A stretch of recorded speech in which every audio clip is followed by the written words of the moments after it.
Eddie Hearn just released this tweet. As you can see, it says, after meetings with AJ, Rob McCracken and the management team in New York, we have today triggered the contracted rematch clause with Andy Ruiz Jr. The fight will take place in November or December at a venue to be confirmed shortly. There you have it. I had personally been hoping for Ruiz versus Wilder, or the winner versus Wilder Ortiz, because my priority is to see the undisputed fight ASAP, irrespective of who the contestants are. But that's not going to happen now. AJ is going to fight Ruiz in a rematch, almost certainly in the UK. That's what we have. I've heard some people say the fight should be in Mexico, the fight should be in the United States. It doesn't matter where people think the fight should be. I'm sure that the original contract for the first AJ Ruiz fight, in the rematch clause, it already stipulated who would be able to dictate the location of the rematch. I'm sure that was already decided before the first fight took place when the contracts were signed. So people can say it should be here or it should be there. It doesn't really matter. And at the end of the day, as Hearn has pointed out, the first fight was in the United States, which is AJ fighting in the other guy's country. Why on earth should he fight the rematch in the other guy's country too? Whatever. I don't really care about that debate. The point being, we're going to have the rematch. And I did a poll on my community tab on my YouTube channel. And any of you can go there and vote in that poll or see the results of that poll right now. And I asked the question, in the Ruiz-Joshua rematch, what happens? Will it be Ruiz by KO, Joshua by KO, Ruiz on points, Joshua on points, or a draw/technical decision? And much to my surprise, 55% of people have picked Joshua by KO. 14% have picked Joshua on points. Just 29% picked Ruiz by KO. And just 2% have picked Ruiz on points. So it seems as though people are underestimating Ruiz yet again. They didn't learn their lesson first time around. They're underestimating him again. And the reason I say that is because why is there such a large majority of people picking Joshua in the rematch? People, I don't have a problem with some people picking Joshua by KO or on points, but why is it the vast majority? People haven't realized that it's them who underestimated Ruiz. They're thinking about all these excuses for why Joshua lost and thinking it's because of this, because of that.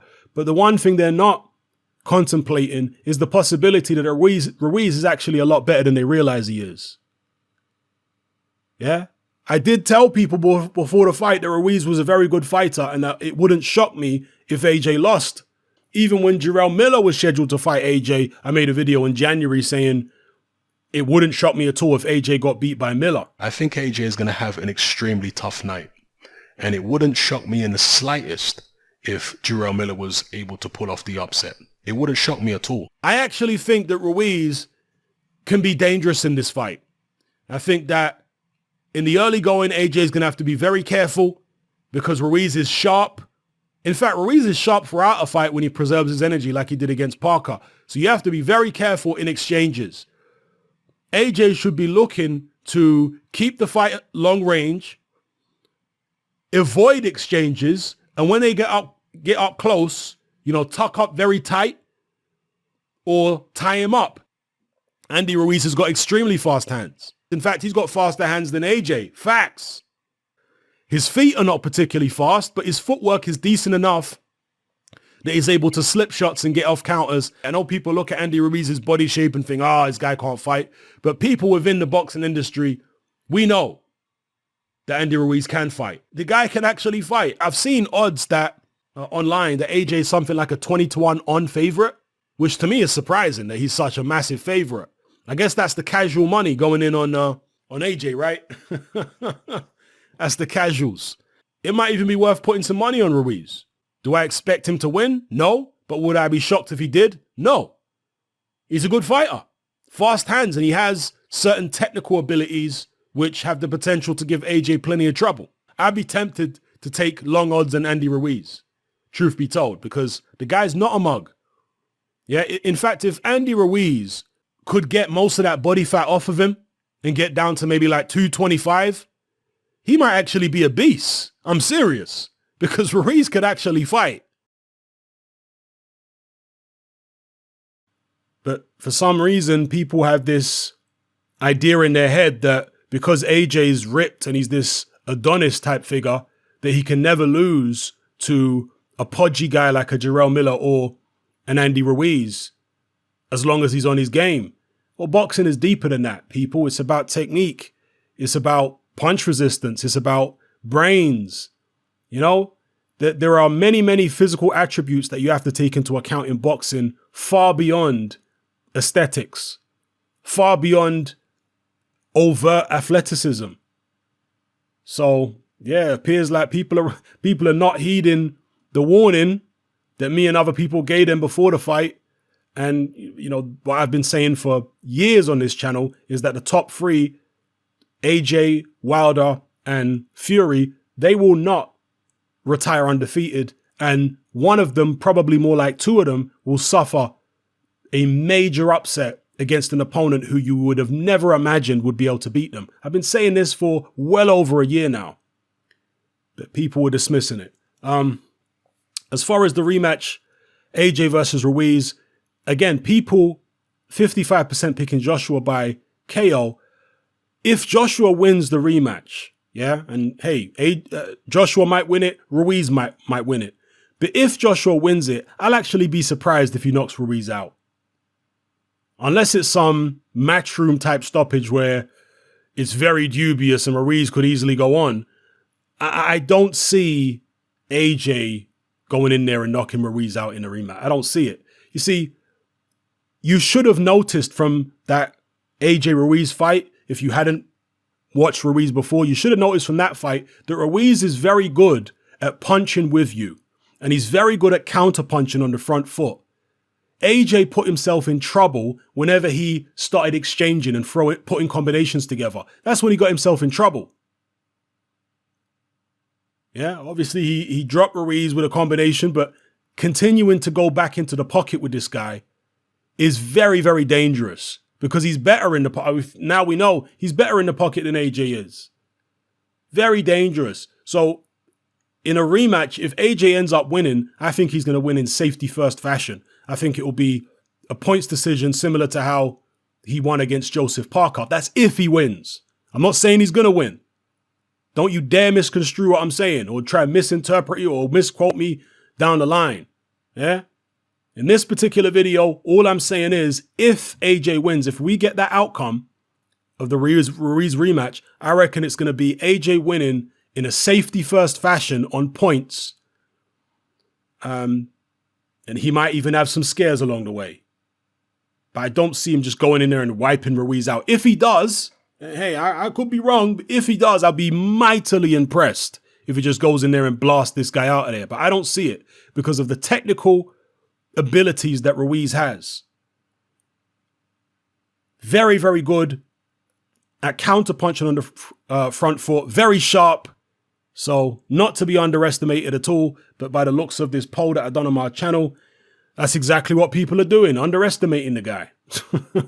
So, yeah, let me know what you guys think in the comments about AJ executing this rematch clause. And as well, you know, I've talked about fighters who have had immediate rematches before. I mean, David Price had an immediate rematch with Tony Thompson when Thompson stopped him, and it was the same result second time. It's all about it's not just about whether you can make the correct adjustments tactically or in your training or even technique. It's not just about that when you're going into an immediate rematch with a guy who just wiped the floor with you. It's also about overcoming the psychological trauma. What happens when AJ's going to be nervous as hell going into this rematch. If you thought he was nervous in the first fight, he's still going to be nervous in the second fight. He's going to be very, very anxious. I remember when Lennox Lewis fought for Oliver McCall in the rematch. And that wasn't even an immediate rematch. That was several years after the first fight. Lewis was noticeably very, very anxious in the fight. Very cautious and, you know, did not... I mean, when McCall had his hands down and was basically having a nervous breakdown in the ring, Lewis was still being cautious. You know, that's how nervous Lewis was going in there against the guy who had flattened him before. And that's a guy who just caught him with one punch. AJ was caught with multiple punches and dropped 4 times and really beaten up. So it's going to be an even bigger psychological trauma for AJ to overcome. Yeah, it's not just about making adjustments and having a fight in the UK in front of your home fans and familiar surroundings. It's also about being able to keep the demons in your mind at bay of what happened first time, because the memory is going to be so raw and so fresh. I mean, if AJ starts sparring again, or when AJ starts sparring again, how's he going to react in sparring? You know? Who's to say he don't get dropped or hurt in sparring? There are rumors that that's what happened before this fight. I have got no idea whether those rumors are true or not, but I certainly believe, well, I know for a fact that AJ's been dropped in sparring before. We know that David Price dropped him. That's confirmed by both sides. So coming off a knockout defeat, where's his confidence going to be even in sparring? You think it's going to be the AJ of old and it's all going to be business as usual? I'd be amazed if it is. Yeah, it could be. I mean, boxing is a funny old game, but judging by what I've seen happen in the past, I think AJ is going to be very cautious in the rematch. Very technical, box a negative fight, and the crowd will allow AJ to box a negative fight. If it's in the UK, the crowd will allow it because they know what happened last time. So if AJ is just sticking and moving and staying the hell away and tying up, the crowd will be happy with that. I don't want to say all of them, but a lot of them, the hardcore AJ fans, they'll be happy with that. They just want to see the guy get the win. And I suspect that that's the nature of how AJ will box. And if he wins, it will be a bit of a stinker on points, I think. Let me know what you guys think in the comment section below. And if he don't win, you know, it could be a stoppage defeat again. And Andy Ruiz can box, by the way. He does have slow feet. That's the one thing about him, which is why I said in my pre-fight video, AJ needs to stay out of the corners and off the ropes. And if you notice, other than the first knockdown, most of the time when AJ got himself into trouble is when he was in the corners and on the ropes. Stay away from there, because Ruiz has got slow feet, so he needs a stationary target to be able to get his best punches off. So a stationary target is either someone who's attacking him, so coming towards him, or somebody who's standing still. And obviously, if you're in the corner or you're against the ropes, you're stationary. Yeah? Or you're certainly more stationary. You don't have the ability to move back. Yeah, your options in terms of movement are limited. Your options in terms of evasion are limited when you're in the corner or you're on the ropes. But if you can stay in the middle of the ring and keep the guy at arm's length, Ruiz's feet are not that fast. Yeah, so you have to give him the opportunity to get his shots off by putting yourself in harm's way. Now, one thing you'll notice, and again, I talked about this in the pre-fight video, is that AJ was actually having success with the left hooks. Yeah, obviously he dropped Ruiz with a left hook, but that was a left hook up close. He also had success prior to the first knockdown with left hooks at long range and mid range. But I said to be careful with them shots because Ruiz is even good at mid range with countering. But in the rematch, if AJ is going to win, he's going to need to stick to the jab, the occasional lead left hook, and be careful even throwing right hands. Because when you throw a right hand, you square your shoulders up and you open yourself up a bit. Your head comes a little closer to your opponent, and Ruiz can duck under shots and then counter. So he needs to be careful with even throwing too many right hands. AJ would need to fight a low volume fight in the rematch. Yeah, low volume. Don't throw that many shots. Keep it simple. Jab, move around, just be negative, similar to how he was against Joseph Parker, tie up on the inside. For Andy Ruiz, if he's going to beat AJ in the rematch, knowing that the big guy is going to box like that, safety first fight. And look, if AJ don't box a safety first fight, I don't know what's wrong with him, to be honest with you. You know, I didn't know what was wrong with him during the Ruiz fight, because even after getting dropped and hurt, he kept on going back in and trying to exchange with the guy. Yeah, one of the things I mentioned in my pre-fight videos is AJ needs to avoid exchanging with this guy. His hands are too fast. He's too good on the inside. You don't exchange with this guy. So he needs to be safety first. keep it long. And for Andy Ruiz, he needs to lose a bit of weight, a bit of extra weight to give himself more foot speed to counteract the possibility that AJ is just going to box a negative fight, use his height and reach and stay away. And I know Andy Ruiz has talked about losing weight for the rematch with AJ or just fights moving forward. He's talked about losing weight. He really needs to. Yeah, he really needs to. It will help him to close down a guy like AJ and stop him from just boxing. Same way what happened in the Ruiz-Joseph Parker fight. Joseph Parker just decided to stay away and box and not really get involved. And that kind of frustrated Andy Ruiz. Even though a lot of people felt like Ruiz won that fight, I never did. I thought that Joseph Parker did win.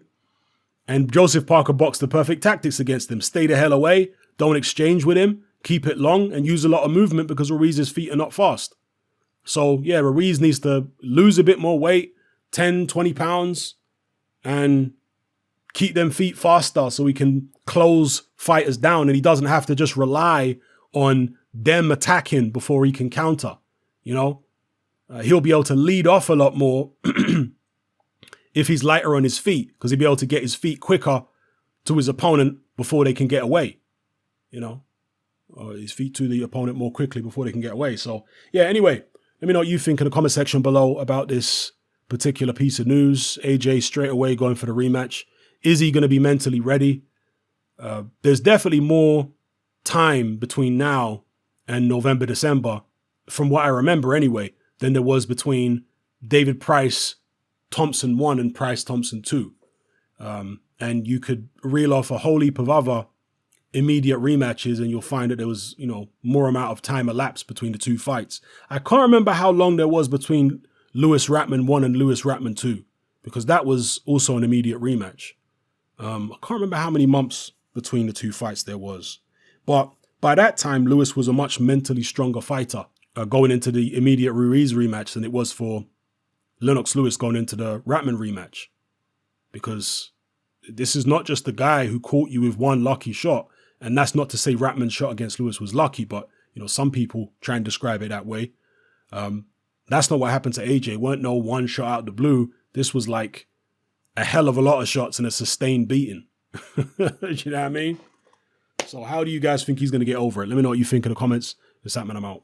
Join me on Patreon. I upload a minimum of 2 podcasts every single week, covering a wide variety of controversial topics, as well as live stream Q&A sessions. Take a look on screen right now at some of the podcasts I've produced so far. For just $3 a month, the equivalent of about £2 a month, you get access to all my new podcasts and my entire back catalogue of past podcasts, including my popular Confessions of a Nightclub Bouncer series.